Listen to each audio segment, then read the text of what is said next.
geenyu la boontuuti yalaali. Sanaa fataa sabiraasii shii goona la. Maal seete maatte fataa goonaa siin jedhee.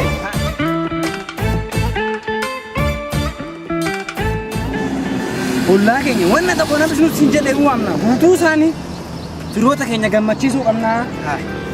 Caalle si. Nagaa.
Wanti tahajjatee ati yaadu akka hin taane inni atiin eeganii addunyaatiin wal barsiisa. Gadaan yookiin gammachuun sisimata boontuu ko.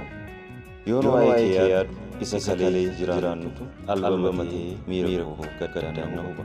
Guyyaa tokko si gaddeemtee boontuu. Guyyaan sun kanaan ni jiraama jedhee tasuma eegees ta'ee yaadee beeku. Tasuma dabdaanii jiruu biyya namaa jiraatee yaadee beeku. Guyyaa sana wanta mudate osoo siif himin of biraa sadabootu nagarsiisa. Maal tokko nama mudate beekaa? Hiriyaa kee dhaqee deemeen sababa mindaa hin arganiif akka harka qullaa gaarii hin dhufne qarshii liqeeffateen lubbuu ayyaana taate bite.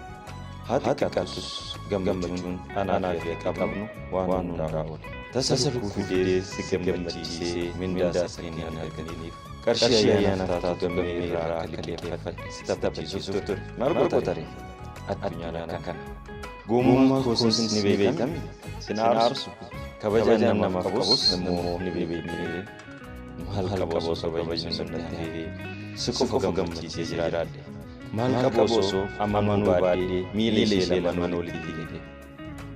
Kan si ajaa'ibu anaa kan taanetti osoo lubbuu jala fiiguu kufee taa'aangoo madaawe. Bishaan ati gaafas fuula kootti facaasuun yaadannoo irra darbee akka yeroo kan keessatti si ilaalu joogii bishaanii sun kophaa isaa natti hafe.